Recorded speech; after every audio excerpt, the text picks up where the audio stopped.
when there are negative thoughts, when I am experiencing things like something happened to me, somebody did something to me, it has such an attraction that it is hard to pull out of that. So kind of surprises me that why would I want to be more miserable? Because you're what at those times when something's just done something wrong, somebody's done something wrong to you, you've moved back into being Praveen. Because nobody can do anything to harm you. You can't die. You can't be insulted. You can't be hurt. Doesn't mean that all these things can't occur to an ego or a unit, but it just means that all of that is Praveenness.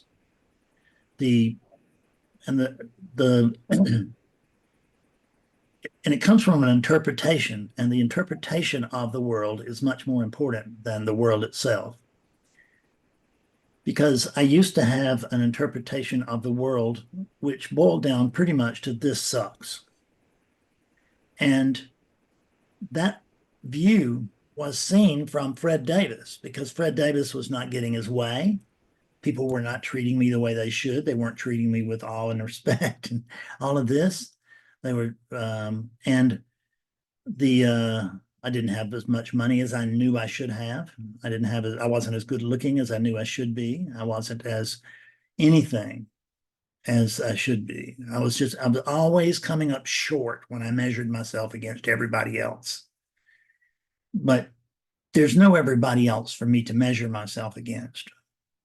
There's just the one thing, and that's me. And when I recognize that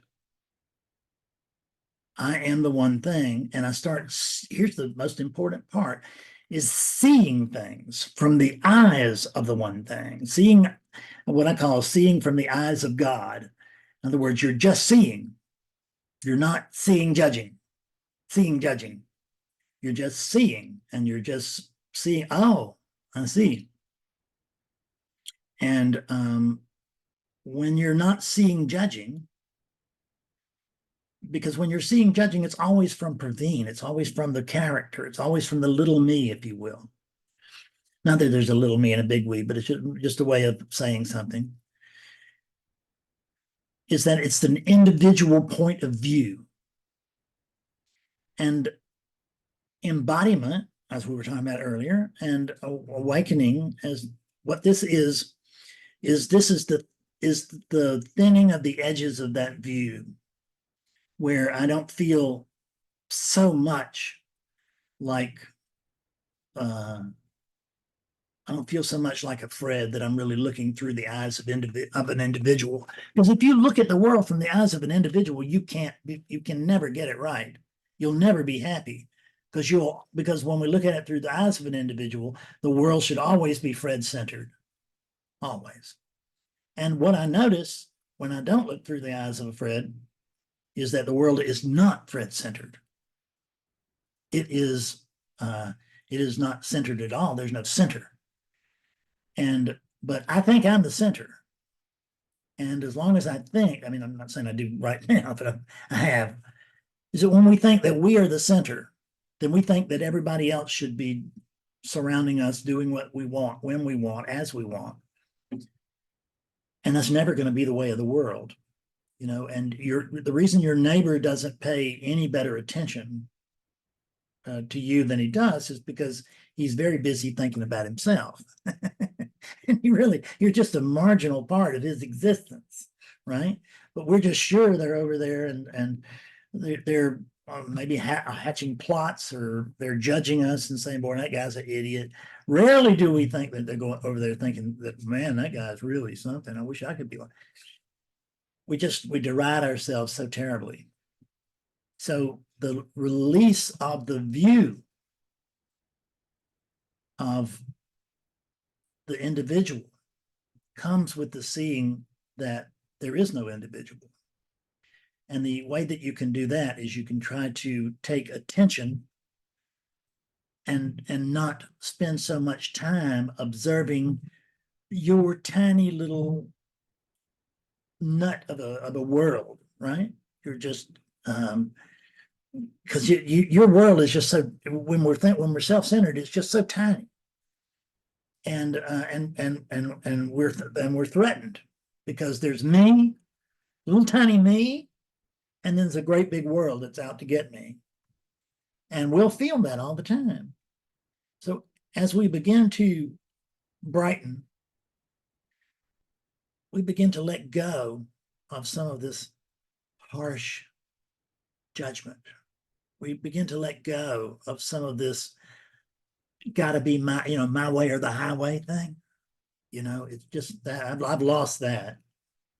I mean, I just have lost that. I'm not saying it couldn't flare up, um, but I'm very suspicious of that kind of behavior if it shows up here, and it rarely does anymore. I just say that. I'll say it rarely does. It's allowing yourself to, and this would again would go with embodiment. It's allowing yourself, meaning the body at that point, it's allowing the body to be lived rather than trying to live it. Because we think we're living, but when in fact we're being lived. The body is a passive leaf on the top of the river.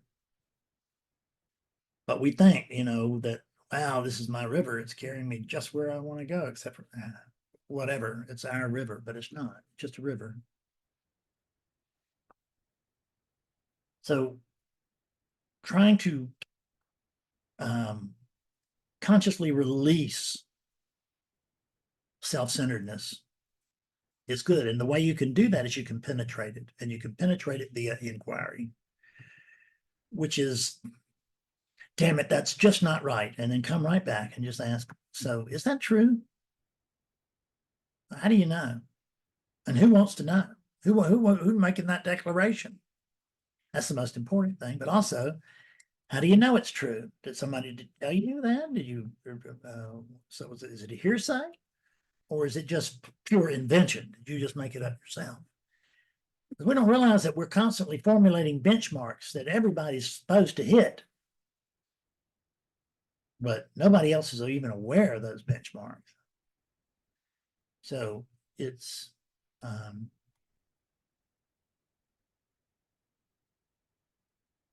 we need to, honestly, what we have to do here, we have to begin to relax. Because this state that we think we're trying to reach is this state. It's the natural state. And it's because we demand a different state. The only thing that demands a different state is a human being that's in a different state now. It's not in this natural state. It's already in hell. And it does, and wants to not be in hell. And the way it can stop not being in hell is it can stop putting itself in hell with thought. But inquiry is the freedom. That's the way of freedom, is to find out, so this has not worked out the way it should. It can't not work out the way it should. So it's just that your should is in the way of truth. Things happen as they do. I shouldn't be here teaching in satsang. I mean, what? I mean, I am here teaching in satsang. So I'm not supposed to be anywhere else. I'm not supposed to be doing anything else. You compare what's happening right now with your thoughts about what should be happening right now.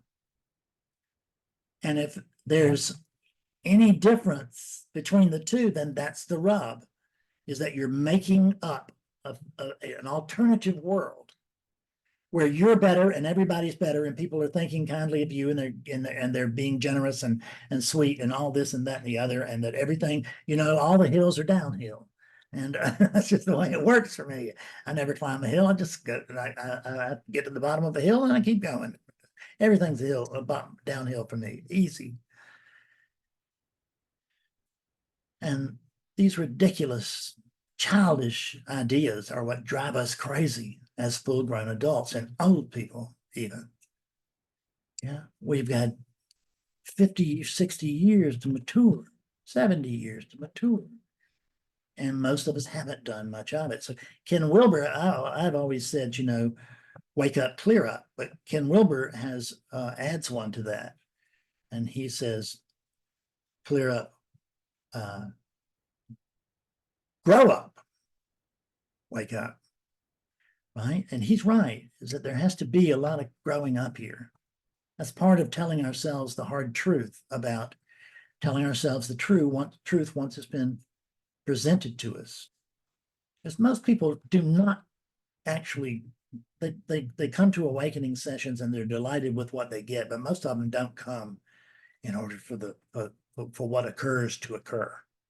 They come in search of enlightenment for Fred. Yeah. But no Fred, no enlightened Fred.